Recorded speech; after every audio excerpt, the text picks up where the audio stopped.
I would like to welcome our second panel.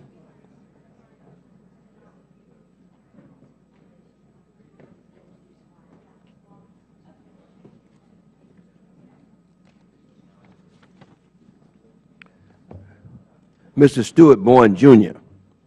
has served as the Special Inspector General of Iraq Reconstruction since 2004, and before becoming the Inspector, Bourne served President George W. Bush at the White House in roles including Deputy Assistant and Deputy Staff Secretary. Mr. Bourne also served on Governor George Bush's staff and as an Assistant Attorney General of Texas. Mr. Bourne spent 4 years on active duty in the United States Air Force. We welcome, and of course, as we do with all of our witnesses, we swear you in. Raise your right hand. Do you solemnly swear to tell the truth and the whole truth and nothing but the truth? Let the record reflect that he answered in the affirmative. And of course, I'm sure you know the rules that, you have 5 minutes, and of course, as you know, after 4 minutes, the yellow light comes on, and then after that minute, the red light comes on. And of course, yellow light means sum up, red light means stop, and which will allow us an opportunity to raise some questions. And you may begin. Thank you, Chairman Towns, Ranking Member Issa, members of the committee, for this opportunity to appear before you today on the critical issue facing our country in Iraq right now. The title of the hearing captures it well. Transition in Iraq. Is the State Department ready to take the lead? Defining ready is a difficult task, as we heard from the first panel, and there are structural challenges, funding challenges, core competency challenges inherent in analyzing this question. But let me put it in context by identifying 3 ongoing evolutions in Iraq affecting our program. First, the U.S. effort is evolving from a large-scale contingency relief and reconstruction program to a more regular order, a more regularized foreign aid package.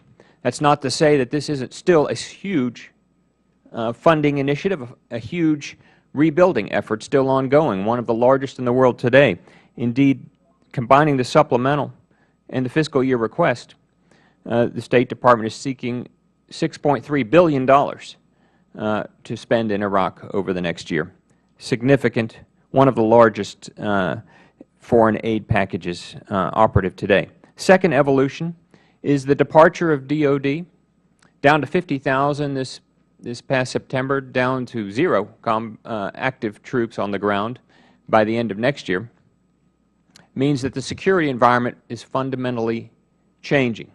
The backdrop that DOD provided in movement across the country is disappearing. And as a result, the State Department is requesting hundreds of millions, in fact billions of dollars, to fund continuing security. Without that security, doing the job of foreign assistance, foreign support, foreign aid will become virtually impossible. And the third evolution is the changing nature of U.S. aid in the country. As was mentioned in the earlier panels, the provincial reconstruction teams are going away. Enduring Presence posts will replace them from 15 PRTs down to 4 enduring presence posts. The nature of our effort is also moving rapidly away from hard reconstruction, but we still continue to spend significant sums in the training of police and the training of Iraq's military. SIGIR's work raises several concerns about the readiness question regarding the State Department's operations in Iraq. We have conducted 4 audits of their police training program, the largest contract in State Department history, $1.2 billion, managed by INL, not managed well. And as our audits have shown, the need for strengthening oversight, for better contract management, for actual increased personnel, ensuring that the program goals are met, is essential to accomplish that critical task, bringing security to Iraq through its police, re-energized police forces.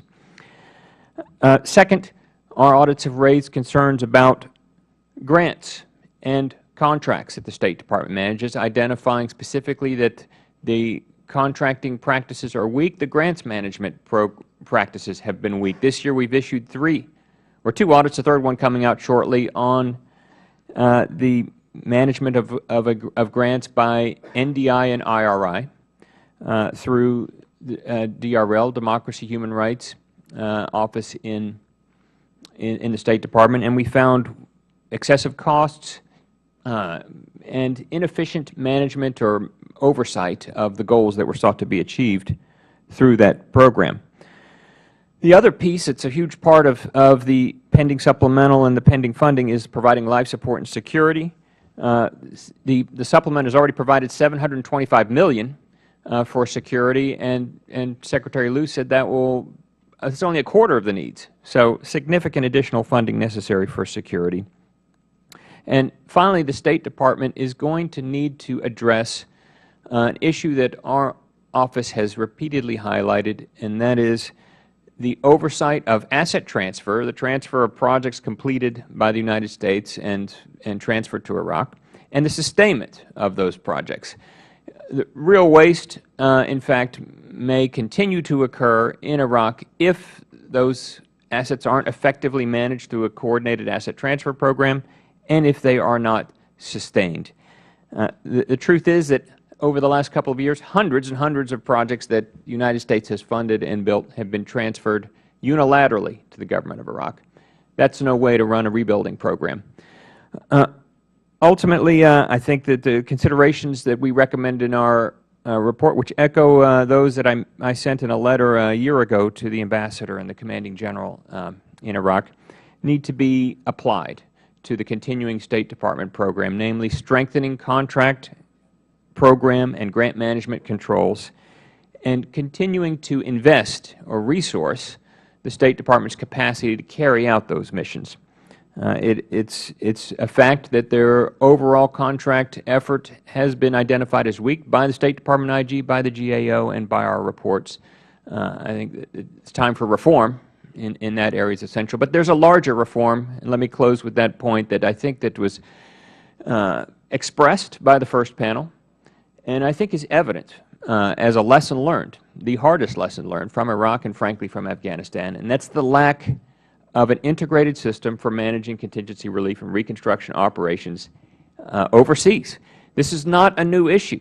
We experienced it in the Balkans, Panama, Somalia. But Afghanistan and Iraq are the biggest ever in history, of course. Combined, over $100 billion spent. Combined, tens of billions wasted. That's not acceptable, notwithstanding the security challenges in both countries. And the path to reform, one of the mandates of this committee, the oversight and government reform, is reforming the U.S. approach to structuring, executing, and being held accountable for contingency relief and reconstruction operations. Mr. Chairman, thank you for the opportunity to appear, and I look forward to your questions. Thank you very much, Mr. Bowen. Let me just announce before I start my question that the business meeting will reconvene at 2 o'clock. So staff, make certain that the members are aware of the fact that we will have the final meeting at 2. Okay. Let me thank you very much, Mr. Bowen, for your statement. Where do you see the major areas of fraud, waste, and abuse? I mean, where do you see these? Well, we have identified egregious examples of fraud through the course of our work over the last 6 years, 34 convictions to date, 50+ indictments. The latest phase of our work has involved a forensic review of all the money that's being used in Iraq using a variety of electronic tools. I can't go into the details, but I can tell you that because of the excessive emphasis and use of cash on the ground to pay contractors, which still occurs in Iraq, especially through the Commander's Emergency Response Program, there have been those that have taken advantage of that situation and stolen the money through various means. And we are catching some of them, holding them accountable, and the DOJ is prosecuting them. On the waste front, much more significant problem. $5 billion we've estimated that has been wasted in the overall Iraq reconstruction enterprise.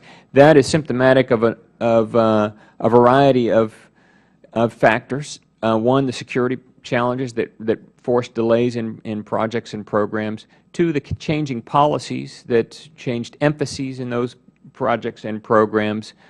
Three, the use of inappropriate contracting vehicles at the outset, namely very, very large cost-plus programs that paid for failure, frankly, for too long, until we moved away from cost-plus to fixed-price contracts, partly through our lessons learned report and our identification of that unwise contracting vehicle.